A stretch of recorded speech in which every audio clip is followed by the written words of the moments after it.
취업은 해커스 대기업 해커스 공기업 해커스 시종을 크게 버렸어 가자.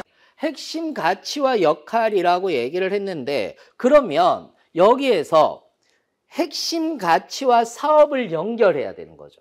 그래서 안전, 지속 성장, 상호 존중, 사회적 책임이라고 이렇게 얘기를 합니다. 아마 2-1번이 조금 연결하기가 쉽지가 않을 건데 자, 일단 핵심 가치의 내용은 다음과 같이 정리를 할 수가 있습니다. 안전한 원자력 발전을 통해 국민의 신뢰를 확보한다라는 것.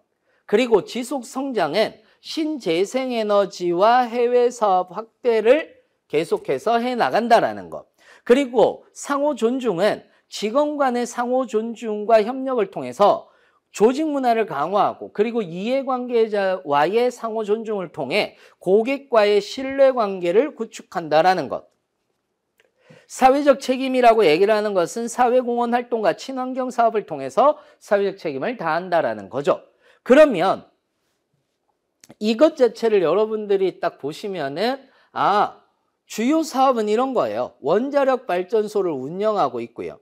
그리고 수력 발전을 운영하고 있는 거죠. 그리고 신재생에너지와 해외 사업이라고 얘기를 하는 것들도 있습니다. 그리고 기술 개발 및 R&D와 사회적 책임 및 ESG 경영 같은 것들이 있어요. 그러면 제가 여러분들이라면 어떤 역할을 할 수 있을까라고 얘기를 했을 때 자 보세요. 내가 안전 최우선이야.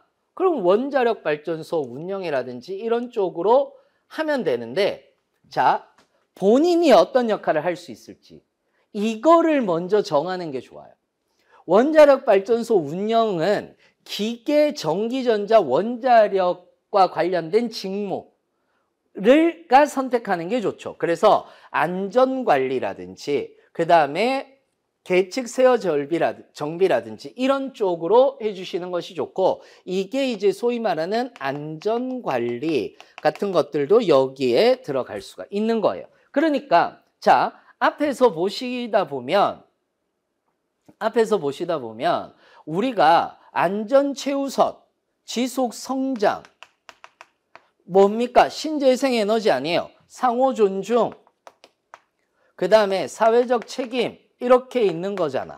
그러면 보시면은 원자력 발전소 안전관리에 들어가는 거고 수력 발전 같은 경우에서도 지속 가능 에너지 공급이니까 지속 가능 또는 안전관리 이런 것들. 신재생에너지라고 얘기를 하는 것은 지속 가능 이런 것들인 거고 해외 사업 지속 가능 이쪽인 거고 기술 개발이라든지 이런 것들 지속 가능 그 다음에 사회적 책임, 상호 존중, 사회적 책임 이런 식으로 들어가는 거죠.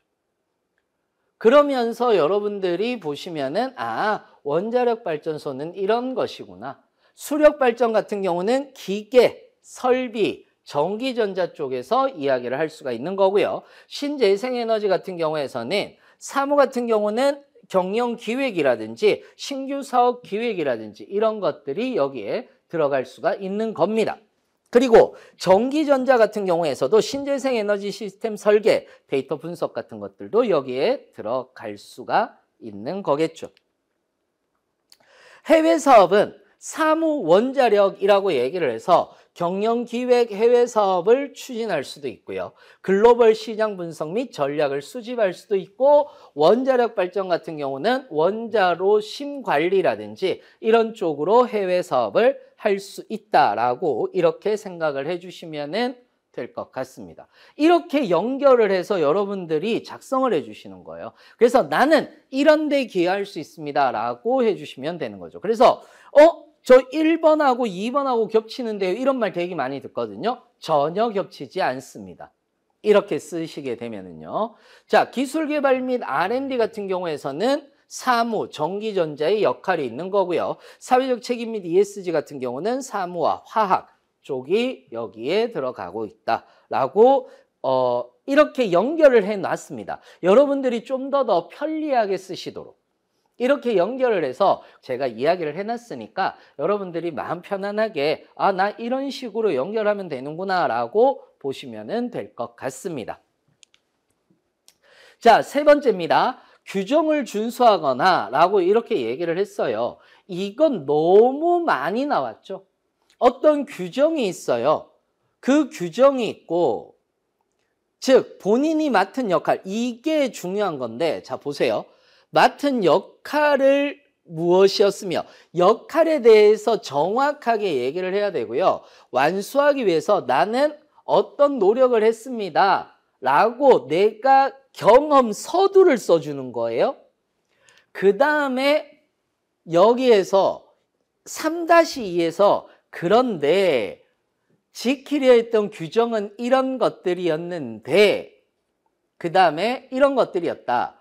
그런데 중요한 거 있죠. 이를 지키려 했던 이유가 무엇인지 상세히. 내가 지키지 않으면 어떤 문제가 발생하기 때문이야 라고 여러분들이 작성을 해 주셔야지 된다라는 겁니다. 이해되셨나요? 그래서 이렇게 쓸 수 있습니다. 프로젝트를 수행하는 동안 제가 지키려 했던 규칙은 정확한 데이터 입력과 정해진 절차 준수였습니다. 데이터의 정확성은 프로젝트의 신뢰성을 높이는 중요한 요소였고 절차를 준수하는 것은 프로젝트의 체계적 진행을 보장하기 위해 필요했다. 이러한 원칙을 지켜서 성공적으로 완료되었습니다. 라는 이런 내용으로 여러분들이 적어주시면 훨씬 깔끔하게 작성을 할 수 있습니다. 이제 감이 오시죠? 사례를 보니까 아마도 감이 오시지 않을까 이렇게 생각을 해봅니다.